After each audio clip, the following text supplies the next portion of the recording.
Welcome to your Daily Writing Habit, episode number 360.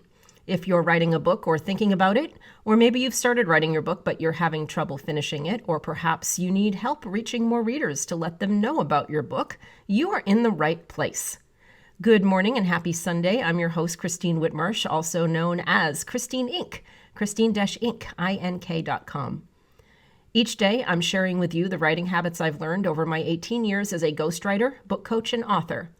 I have found that three things in particular have a huge impact on your success as an author, and they can turn someone who barely considers themselves to be a writer into a published book author. Those three things are writing fundamentals, productivity, and mindset habits. Once again, good morning and happy Sunday. As we do every Sunday here on your Daily Writing Habit, it is Sunday story time, where I grab a book off my shelf, whether it's a client book, one of my own books, a book that has impacted me, something that I think can help you all out with your writing or just kind of generally inspire or entertain you. And then I ask some learning questions at the end of the excerpt. So I pulled one of my own books today. It is called Nuke the Elephant, From Freelancer to Project Ringmaster. And this book really is for freelancers who are looking to kind of up-level their projects and their, really size of the project and the level of clientele they attract, things like that, really just kind of, up-level their game.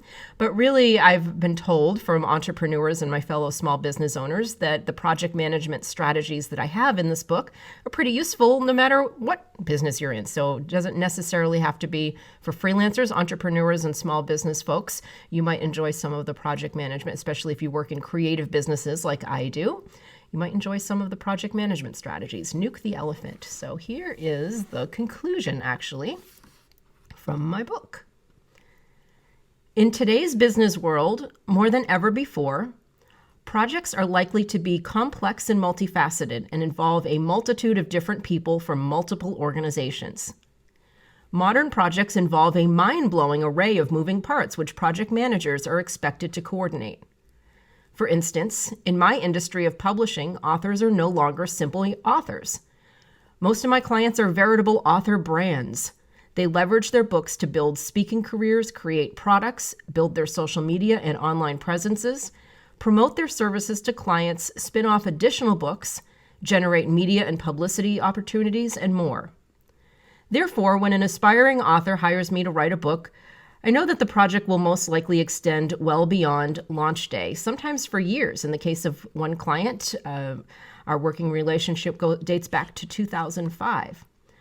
The trend in business now is for customers to pay solution providers for more money to solve more of their problems and remove more things from their plates.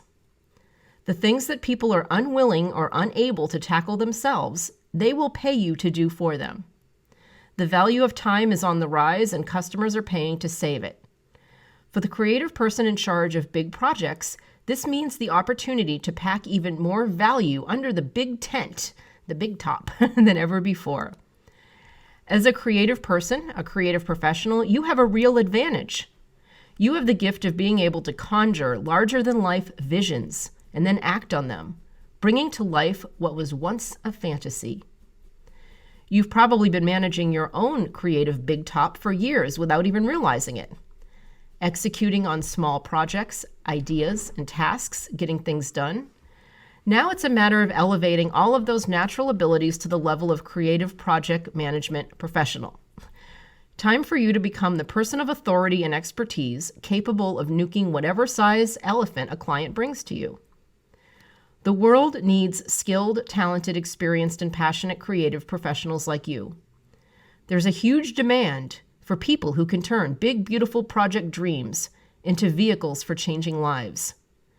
Movies, technology applications, grandiose art installations, concerts, events, and my personal passion, of course, books. So the questions are, what kind of impact can you make on the world with the projects you manage? How big an elephant are you willing to nuke? And once again, that is an excerpt from my book, Nuke the Elephant, From Freelancer to Project Ringmaster. And yeah, the action questions are pretty self-explanatory. They're the last two in the excerpt. What kind of impact can you make on the world with the projects you manage? Or if that doesn't apply to you, what kind of impact can you make on the world with the books that you write? How big an elephant are you willing to nuke? And for authors, that would translate to how big of an impact are you willing to make on the world? How big of an idea? How big of a story? How vulnerable and candid and authentic and, sharing kind of your deep down fears and fantasies and just ideas for changing the world, or even just, personal thoughts that you have that maybe you don't think are ready for prime time, but you know that they would really make a splash. That's what I mean by how big an elephant are you willing to nuke? How big are you willing to go? And I hope you enjoyed this week's Sunday Story Time. And as always, thank you for joining me here on Your Daily Writing Habit, where I am helping you write and finish writing an awesome book. And be sure and drop by my Ink Authors group on Facebook. Let us know what you're working on and how we can support you. Ink Authors on Facebook. Thank you, and until tomorrow, happy writing.